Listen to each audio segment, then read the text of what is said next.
How are you? So good. Just ripped my jacket. No more weights, man. No more roids. No more Steroids. Steroids are bad, kids. Stay away. How's Comic-Con so far? Huh? How's Comic-Con so far? It's your third time. I feel like a veteran. I feel like I've been to Nam like 3 times.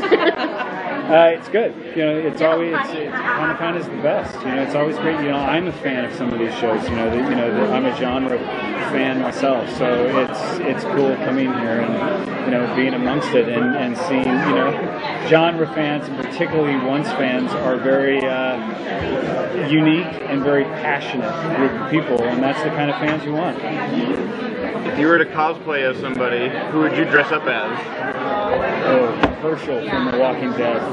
That's what I'm into right now. I mean, The Walking Dead, I think apart from Once Upon a Time, I think it's one of the best shows on television. So probably Herschel. He's my favorite character. With the ponytail? Yeah, it's just the best. And I saw the whole cast. We were on the TV Guide boat. I saw the whole cast come up. I took a picture with the entire cast. I totally fangirled out on all of them. So that was pretty cool. It's been the highlight so far for me. So what can we expect from the Prince this year? Will it be more action here? Will it be more negotiating here? I think a bit of everything. Definitely a lot of action. There's been a lot of action so far. We're all on this boat. We're all going to Neverland together. We have, heroes. We have villains. We have a pirate. We have a savior. And all of these characters live their life, with a different code, a different set of rules. So it's definitely going to be explosive. It's definitely going to be dynamic. It's definitely, there's definitely going to be some fists that fly for sure. What is your character's obsession with wearing the holster and gun? Well, I think there was this whole idea that he wanted to get back. He wanted to get back to Fairy Tale Land, and of course he couldn't wear a sword. A sword was of no use in Storybrooke. Although I think he probably could have found some uses for it, but I think it just gave him something. Something he wants to get back to himself. And I think that's an important thing, particularly for Charming this season 3, is that moving forward with the character. Season 1 we started out to where he didn't know who he was. All these characters didn't know who they were. The second season, the curse is broken. They find out who they are, and the curse is broken. So then they have this duality. He gives this speech where we are both. And now I think this season is going to it's about him moving forward and getting back to his pure self. All of these characters getting back to who they truly are. And I think in moments of great turmoil and great chaos, and I think this is certainly one of those moments. I think this is where Charming really gets back to himself, and he has these moments of clarity which he really knows how to go forward. And there's definitely going to be some things that affect him in this first half of the season that it's going to be difficult for him he's going to have to try really hard to stay on that path of clarity. Do you think that Charming was a good sheriff, and what do you think he learned from that? No, I don't think he was a good sheriff. I think he made lots of mistakes. I think he makes mistakes all the time. I think he's super impulsive. I think he kind of runs into situations. I think he always has a good heart. He has a really good heart, and he has a great moral code, but I think sometimes he can get really hot-headed, and I think that can get him into trouble sometimes when he doesn't stand back and think about it for a second. I think he did some good things, and I think he did some rash things. I think he probably could have done more. I think he did the best that he could in a situation.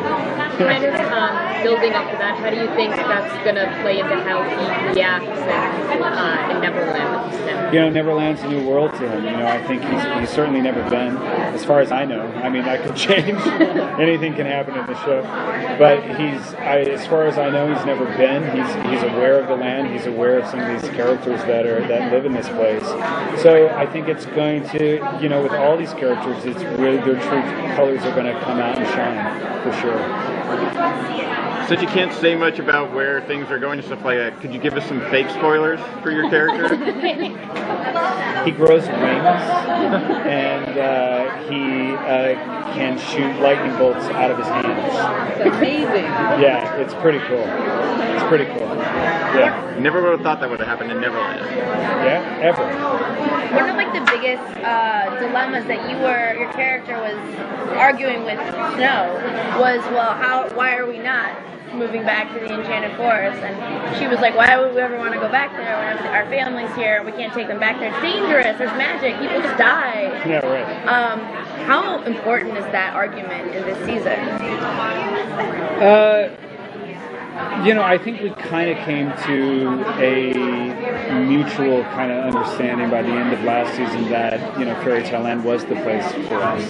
And I think it is the place for us, even though it is very different from when we left it. It's not the same. It's desolate. It's a destroyed land. And I think, who knows? I think, eventually, I don't know. I really don't know if they'll ever go back. I think for Charming, it's important that they go back. It's important for him. I think he wants to go back. But who knows? Maybe they create a new life in a new realm somewhere, or who knows? I have no idea. They could be Swiss Family Robinson in Neverland. Yeah, exactly. Living in the trees. That'd be kind of cool. It'd work. It's warm. It's tropical. Disney owns it. Disney owns it? That's a great idea. Good point. All right. Good point. Yeah.